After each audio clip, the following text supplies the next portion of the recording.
Perfect. Well, thank you very much, Steve and Cheryl, for that much too generous introduction.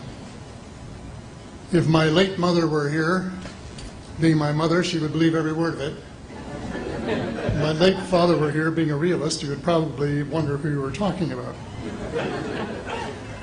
But introductions of that sort remind me of the small boy who fell headfirst into a barrel of molasses. And when they pulled him out, he licked some of the molasses from his face and said, "Lord, make my tongue adequate to this occasion." Well, actually, this is not my night for humor, and I'm not a match for either Stephen or George. So I'm not even going to try to be funny. I wish that I were in a mood for good humor, but I'm not. We are hell-bent in the direction of destroying our planet, and frankly, we appear to be doing very little about it. Decades ago, visitors from other planets warned us about where we were headed and offered to help. But instead, we, or at least some of us, interpreted their visits as a threat and decided to shoot first and ask questions after. The inevitable result was that some of our planes were lost, but how many were due to retaliation and how many were as a result of our own stupidity is a moot point. Wilbert Smith, one of the first Canadians to take an active interest in the subject of UFOs, asked the visitors about the accidental destruction of our aircraft by flying into the vicinity of a flying saucer.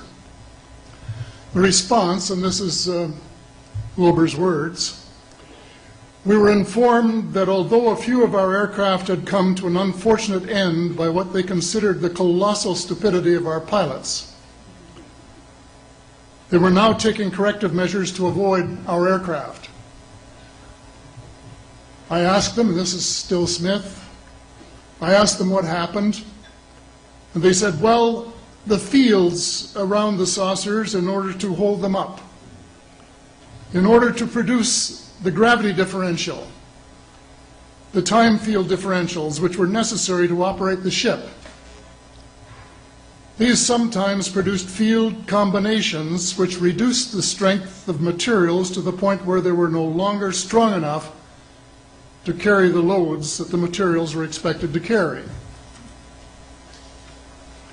Now, as we know, aircraft, particularly the military type, are built with a rather small factor of safety. And in these regions of reduced binding, the materials are no longer strong enough to carry the load, and the craft simply comes apart.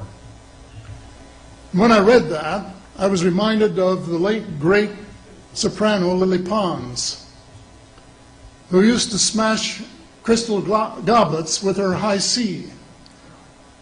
She would direct the sound at them, and something in the sound waves would change the structure of the glass, and it would fly apart. Well, this didn't satisfy our military chiefs, who must have thought that it was more important to secure American nuclear superiority, even though using it would result in the annihilation of us all, than to take the hint and start moving the planet back from the brink of global disaster.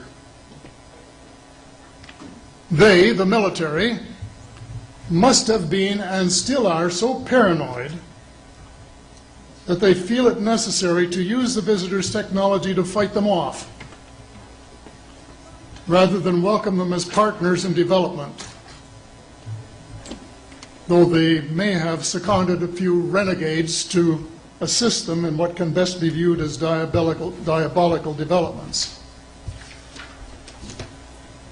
Stephen has said that talking about UFOs is passé, and that we should be talking or limiting our talk to exopolitics. Well, Stephen, I agree with you in theory, but in reality we have a problem when official U.S. policy insists that UFOs don't exist.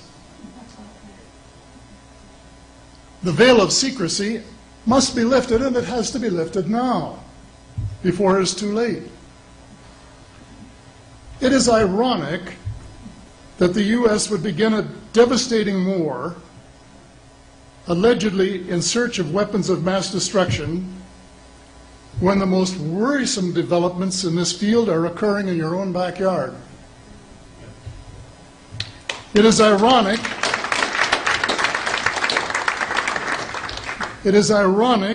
that the U.S. should be fighting monstrously expensive wars in Iraq and Afghanistan, allegedly to bring democracy to those two countries, when it itself can no longer legitimately claim to be called a democracy, when trillions, and I mean thousands of billions of dollars, have been spent on projects about which both the Congress and the Commander-in-Chief have been kept deliberately in the dark.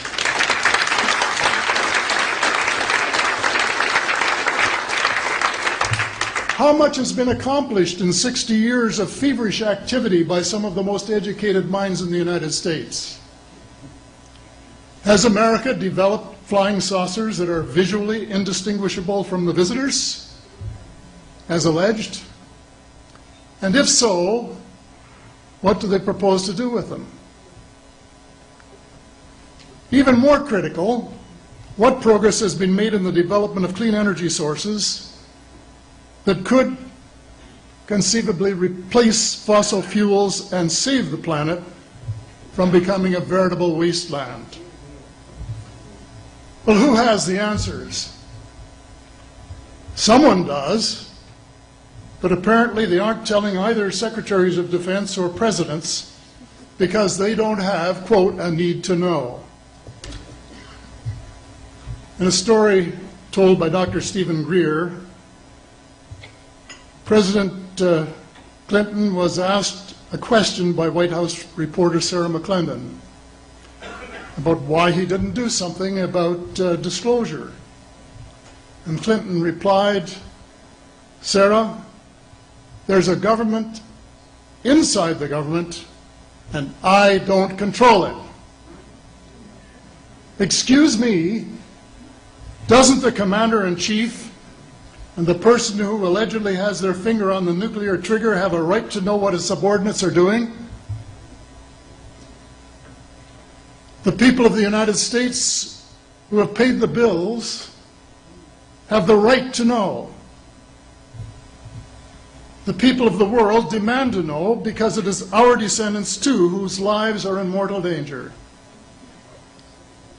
It is time for the people of the United States to launch a new war against the evil of lies, deceit, and darkness, and go all out to win the victory of truth and transparency and light.